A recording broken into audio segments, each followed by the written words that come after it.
Welcome, friends, to the Someone Gets Me podcast. I am your host, Diane A, and I am so delighted that you're here. This podcast was created because I believe there is a visionary leader inside each one of us who is waiting to be seen. In each episode of Someone Gets Me, you will hear useful tips from successful visionaries who will share their stories about how being seen has allowed them to take their vision out into the world with action. Leave your nets. Friends, it's Diane here at Someone Gets Me, and today we're talking about leaving your nets. As gifted and neurodivergent people, and I think for many ways, all people, it's important that we learn what a net is, how to leave it, and how we can make our life more aligned with our calling. So I guess the subtitle of this show could be Leave Your Nets, Answer the Call. Could be that, right? So there's all different kinds of things I've been thinking about. And actually the show kind of came to me as I was playing with Allie, my dog, and I started thinking about the whole idea of nets. And so there's nets like a safety net underneath the trapeze artists, right?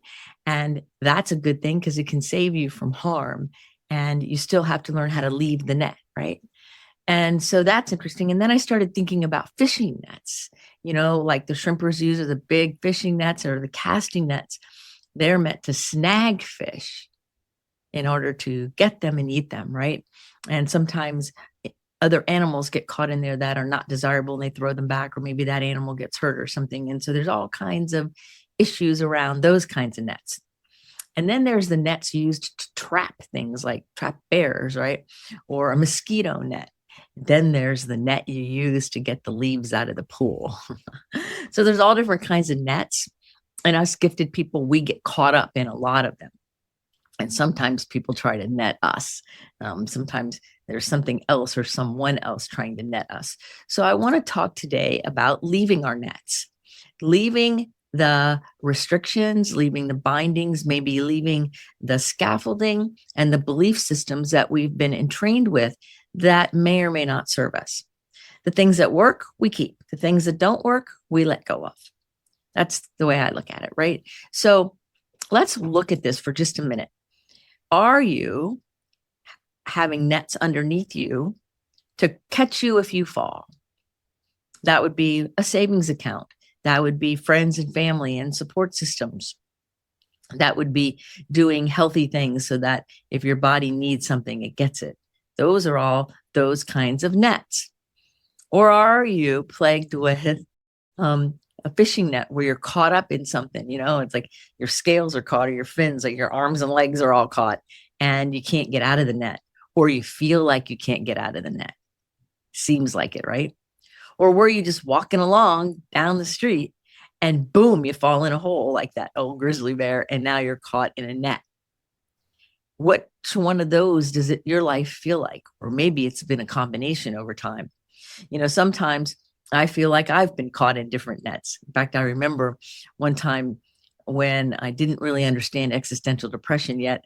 And I remember telling somebody that I was walking down the street and I felt like I was just walking through life. And all of a sudden somebody came up from behind me and just threw a net over me and stopped me from answering my calling. And it was very disconcerting. It had a lot of pain along with that experience. I was calling it depression, and it really rocked my world. And it's happened a few times in my life where I'm cruising along, everything's doing great.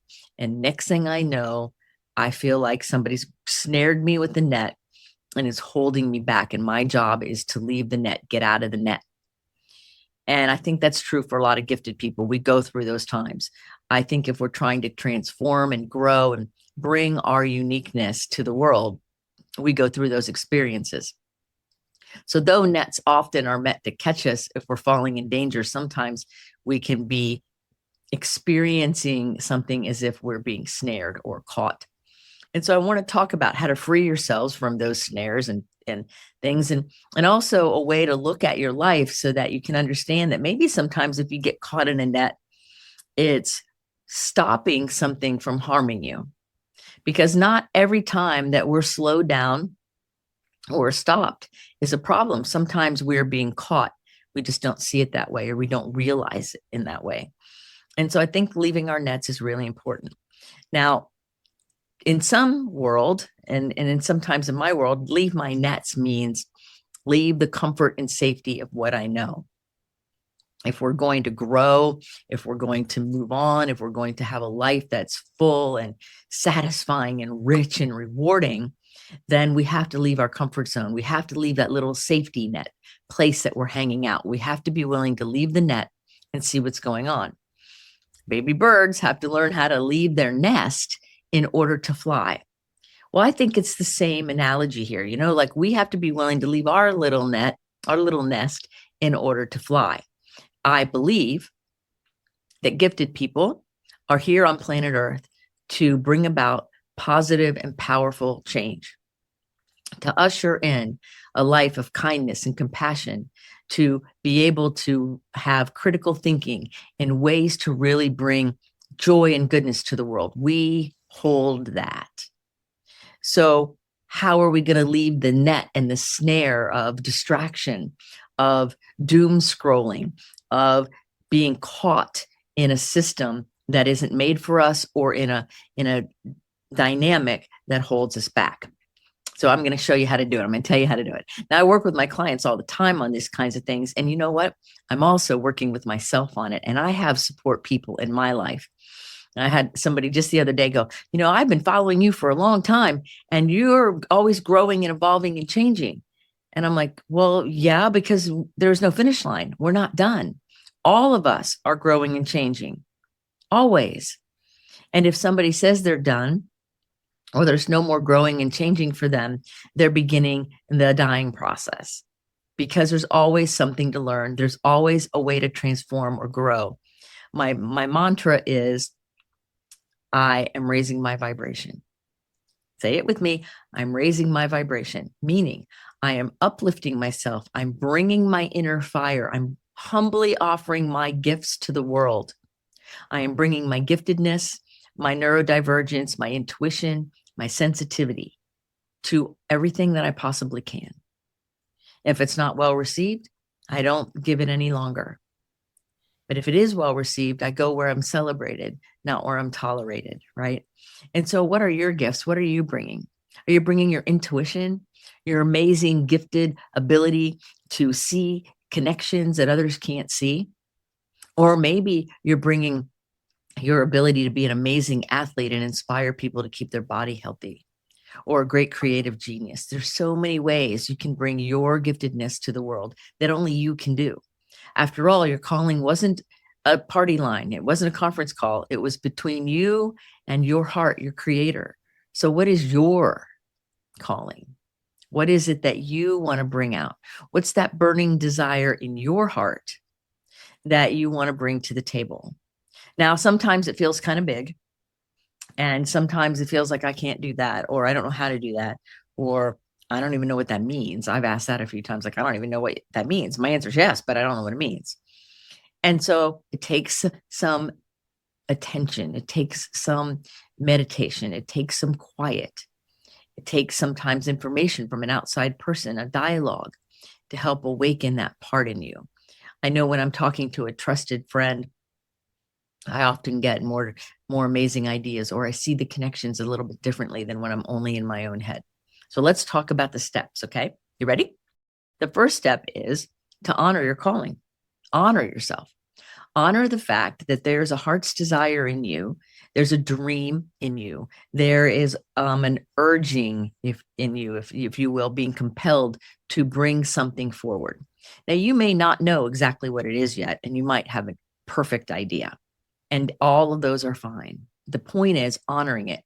Now, honoring it means to say yes, to say, okay, I may not have any idea how I'm going to do this. I'll let the universe work on that. I am really not sure, but I know it's in my heart, so it's meant for me to do, so I'm going to say yes. Now, the good news is we don't have to have all this done by lunchtime tomorrow. It's not a weekend project. It's a lifelong experience. It's a journey. It's a beautiful unfoldment of who you really are from the inside out. So the first step is honoring that. There's a level of integrity inner honesty, because sometimes you might touch that beauty in you and go, I don't know. I don't know. You might have to heal some shame. You might have to work on a little bit of self-doubt to begin to step into the saying yes part. That's where the transformation and the fun work is. It's easy to say honor it, but if you were taught not to honor yourself, you might have to start with just the beginning part of, how do I even honor who I am? Like, really, how do I do that? And what does that look like? And how does it feel? So that's the first thing. And sometimes there's work that comes into getting to there. And so that's why it's not like an overnight process. You can't just check this off on an Excel spreadsheet or a line item list. These are things that are ongoing evolution, that are ongoing work. Even honoring myself and all the different gifts I have and my giftedness. And just recently, I've been honoring more deeply my neurodivergence. You know, I've had these neurodivergent ways my entire life. And obviously, right, we all have.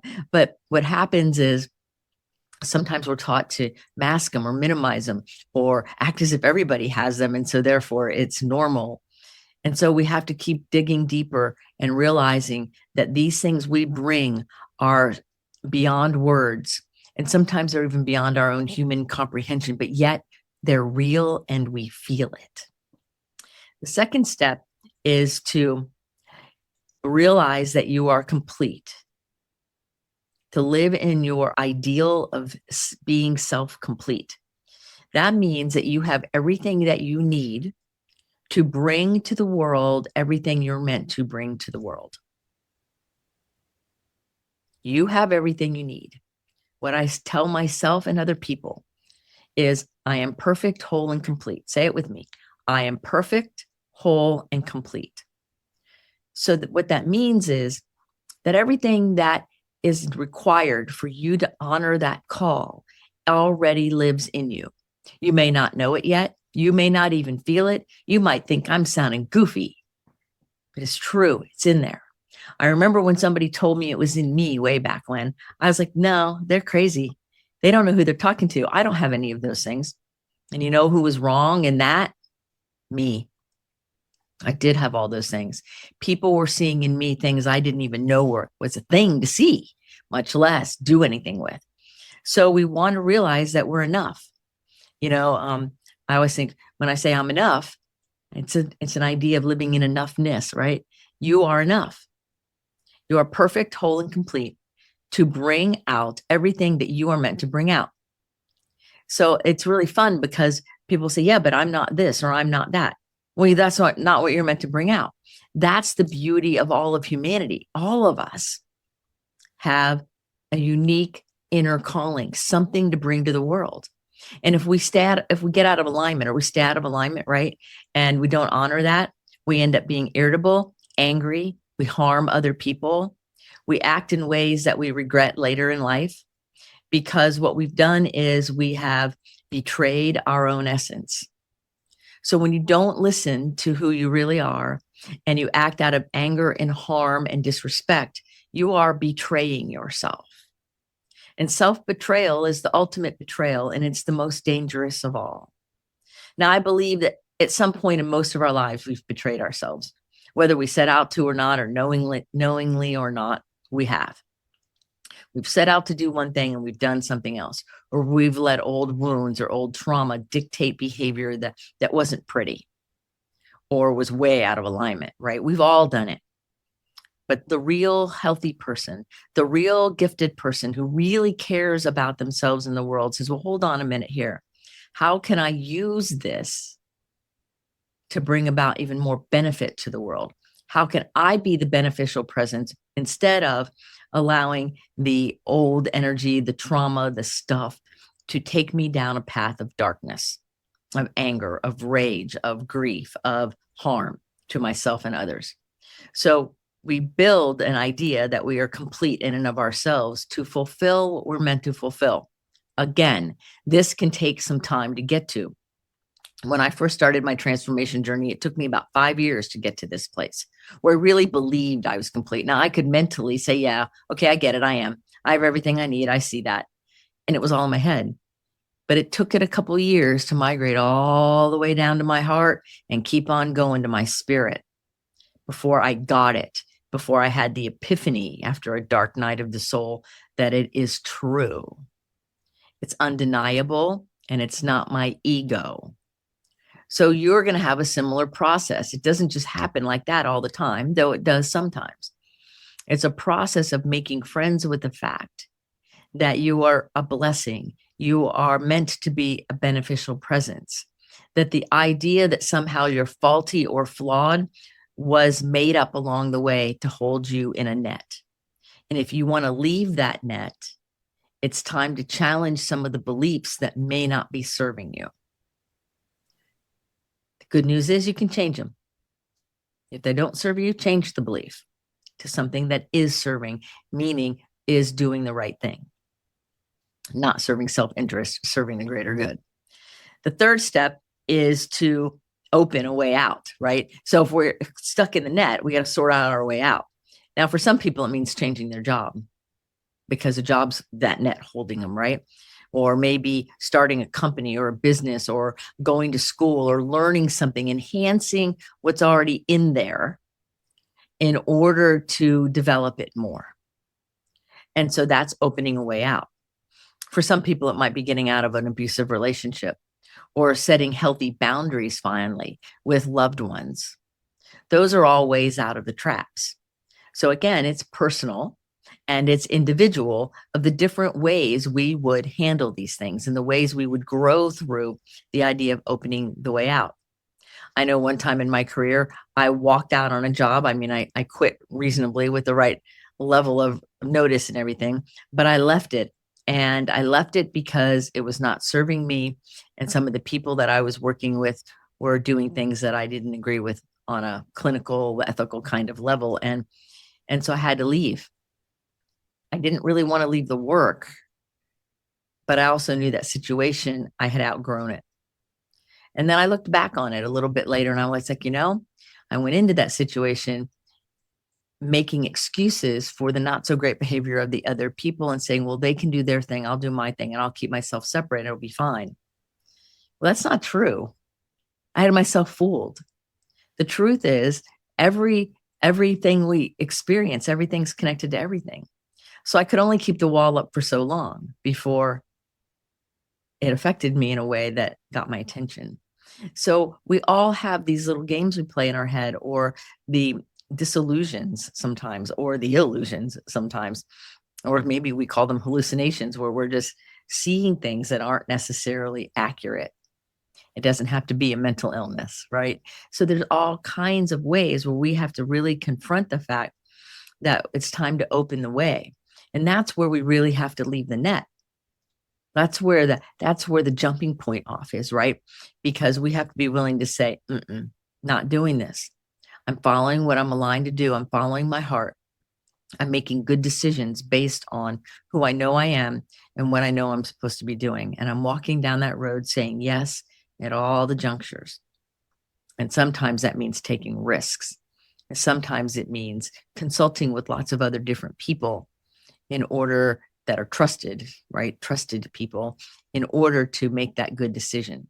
I always tell people never to make these kinds of big decisions on their own, to have a trusted group, a cohort, an inner circle, a really strong mentor or coach or somebody who can listen to what's happening and have a dialogue with you so that you can make the best decision from the inside out. You don't want people in your life who are going to play devil's advocate or try to tell you what to do. You are a free thinking, amazing, gifted person, and only you can feel your calling. Nobody else can feel it because it's yours. So somebody else might say, don't do this or don't do that. And that's from their perspective, but they can't feel it. I know when part of my calling included this very show, Someone Gets Me. And it was in July, actually. And it was, I think, 5 years ago now or something. We're up over, I don't remember how many episodes. It's a lot. So, and every Tuesday, the show comes out. And I remember when I said I was starting it, I had a really cool business coach at the time, and he advised me against it. He said, it's really not a way to grow your business. It's not a way to do anything. I said, but what if I just want to serve people? What if what I know is that if I freely give, all the right and perfect resources show up? So what if that's true? What if I'm not trying to use it as a marketing tool? And he said, well, then, you really don't want to spend your time on that. There's other things you should be doing. And I heard what he was saying. I understood the logic. It didn't resonate with my heart. It didn't land on me in a cozy way. It kind of was prickly. I'm like, this doesn't feel aligned for me. I think I'm going to say yes. And I'm going to follow my heart, and I'm going to see where it goes. And I can always change my mind. So I started, and in 21 days, this show was in 21 different countries. I'm like, how did that happen? How did people from 21 different countries start listening to me? And I didn't even do any marketing or anything. I just put it out there. And one of my other advisors said, it's because what you have to say has value.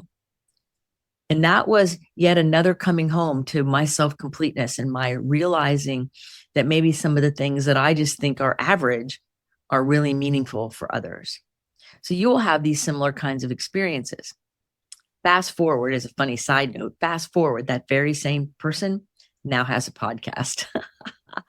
Oh, when I saw it announced, I laughed. I said, yep, that's how it is. Gifted people were 5 years ahead of most everybody else. There's another example of it.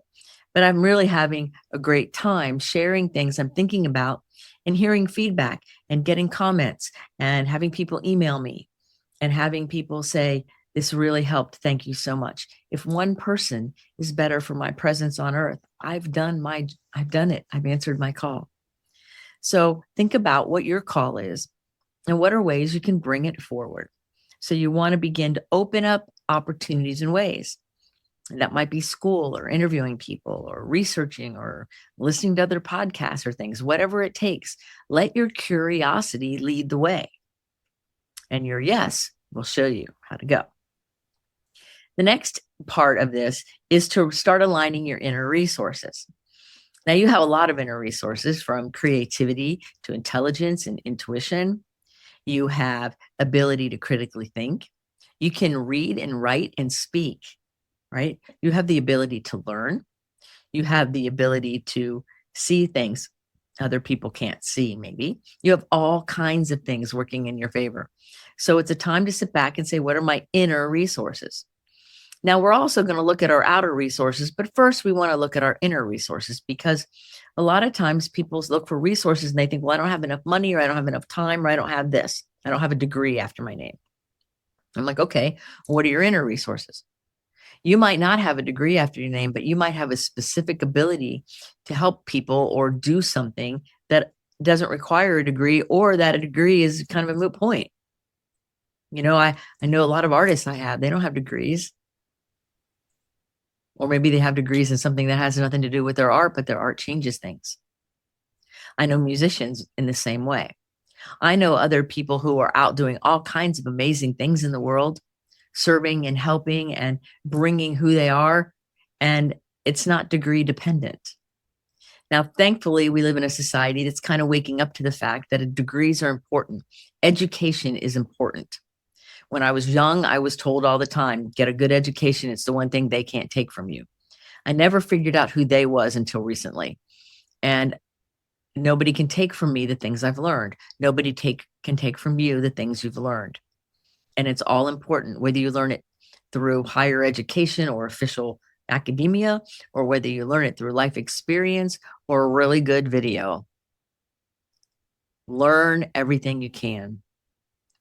Because those inner resources that get awakened from you learning all the different things are the fuel that will help you open the way out, that will help you see how complete you really are, that will help you answer the call. They all weave together. They all weave together. And then the next part is live every day new. Live every day, wake up fresh and whole and clean. Allow yourself to realize that every time you wake up in the morning, that day is a brand new little baby. It's brand new. It's fresh. It's young. It's clean. It's innocent. So how are you going to care for that day? How are you going to care for you in that day? Maybe hydrating, exercising a little, loving on yourself, being kind to others, smiling. What can you do to bring out that part of you in a nurturing, honorable, kind way?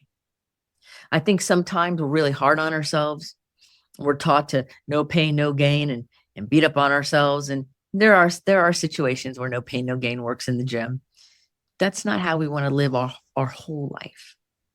We want to live our whole life by really honoring that we have all that we need inner resources, and every day is a new day. I have a lot of really tricky days sometimes. I am very busy and do a lot of different cool things, and I'm so grateful. And there are some days that are way trickier than others. So by waking up every morning and I say, thank you, thank you, thank you, the moment I wake up. And the day is fresh and clean. And I imagine the innocence of a newborn, or the innocence of my dog when she was a puppy, kind of her innocence now too, right? Or the innocence of anything new, the innocence of a brand new flower getting ready to bloom, where the petals are very delicate and need care or they'll be harmed. So how can I take care of my day that way? And then at the end of the day, I go and I say, thank you, thank you, thank you to the universe. And also, most importantly, at that time, to me. Thank you for being there for me the whole day. When I did great things and when I did not so great things and when I did nothing. Thank you for being there. Thank you. Offering gratitude is so powerful in a real, actionable way. It's one thing to write it down. It's another thing to live it. So we want to have gratitude in the 3 different major areas, right? Gratitude for the things that we desire and the events we desire. Gratitude in the face of the things that aren't so hot. And gratitude simply for being. Simply for whatever, not for anything in specific, but life itself, the planet itself, air. So the way I handle that is I say thank you when I go through doorways or open a drawer. Like, here's a drawer, open the drawer, say thank you, close the drawer, say thank you. And in my mind, I'm holding that place of gratitude. That's how we keep our each day fresh and young. That's how we keep connecting to our own inner resources. And the last step is to live your vision. Say yes to who you are and what you're meant to do. And most likely, you already, you might be afraid to bring it out. You might think you need external permission. You might think, oh, the world's getting goofy, so I don't know if I want to do that. You might have a lot of anger or pain or resentment, and you might secretly want to go judge and harm other people, which is way out of alignment with your soul. You may want to just go hide. And then you put your hand on your high heart right here, and then you say, well, that I can't hide forever. Because see, gifted and neurodivergent people with ADHD, in fact, the research is starting to show what I've always been saying. Finally, science is backing me up, that people who have ADHD particularly are bringing in a new way of processing.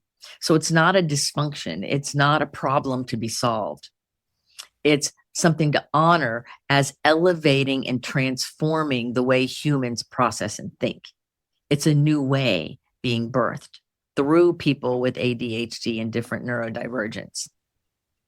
That's what it is. That's what I've been saying for a long time. And people have looked at me like I've lost my mind, but I can feel it.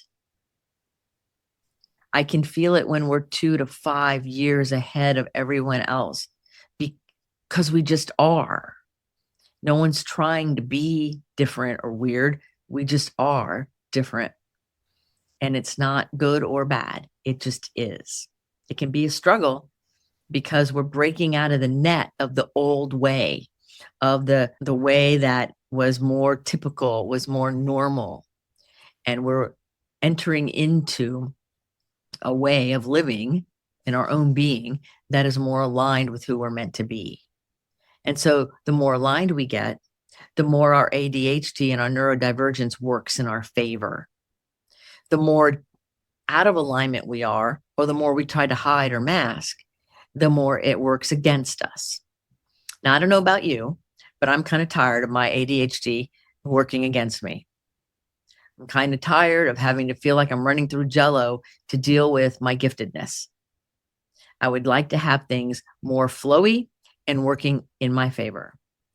And I've learned, sometimes the hard way, that when I say yes to using all of these inner resources that came with these things that we call ADHD and giftedness and neurodivergence, it comes with that my life is better because I say yes to allowing those things to show up.